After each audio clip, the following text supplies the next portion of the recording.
Hello है छड़ंतु जय जगन्नाथ कुहंतु सुप्रभात मंदिर नमवार पार्वती हर हर महादेव शिव शंभु आज हूँ शुक्रवार देखो ये शुक्रवार रे आमर गौरी जे आम गोशालार सबुठार कुनी बाछुरी बा टिकी बाछुरी ता ना है गौरी। तो दुखर कथा हूँ तार जन्म होबार 3 दिन पर तार मार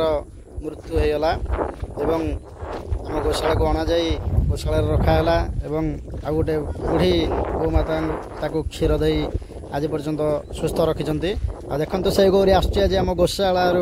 आम पाठशाला को प्रथम थर पर देखो आमर जी अच्छा परिडा आज्ञा से केमी दौड़े गौरी दौड़ी सी पछक पलैले गौरी पलाऊँच देखो ये दृश्य आप पूर्व देखिपे आ बर्तमान आसी आम गोशाला गौरी आम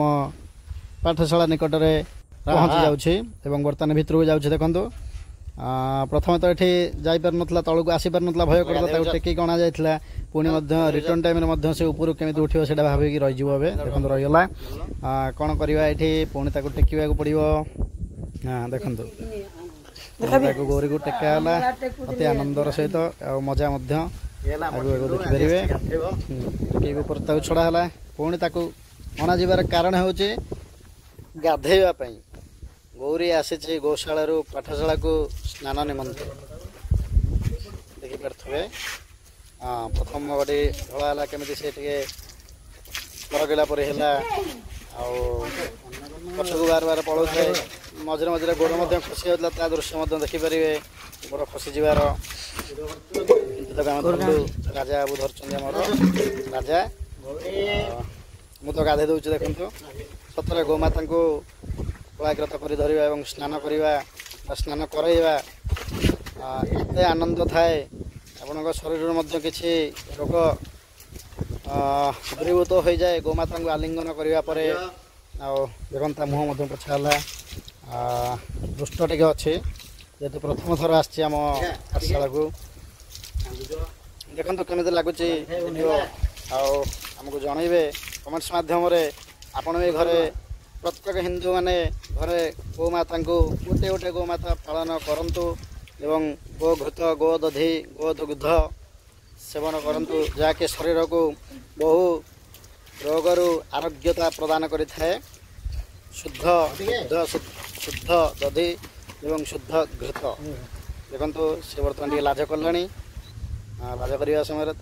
देखो स्नान सरीगला स्नान पर पुणी पोछा होमी आम कहुए शास्त्र यथा देहे तथा देवे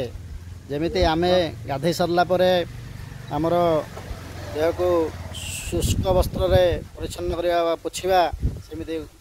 सेमिति देवता मानकर गोमाता स्नान सरिया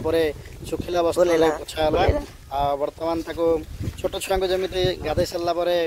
कलाकृत करके नहीं जाती सुखिला कपड़ा धरिकी बर्तमान आम आम गौरी को सेमती हबू से दृश्य देखिए कौन कह सब तो आप दृश्य हिं देखिकी जापर आपण मैंने निश्चित गोमाता रखु गो सेवा करूँ गो कृपा लाभ करूँ एवं आम चैनल किसी भ्रमण और किसी स्मृति को लाइक सब्सक्राइब शेयर करूँ कमेंट्स माध्यम निजर मतामत जनातु केमी लगे आमर ये ब्लॉग आग को आम नहीं आसबू आहरी यही धरणर सुंदर सुंदर ब्लॉग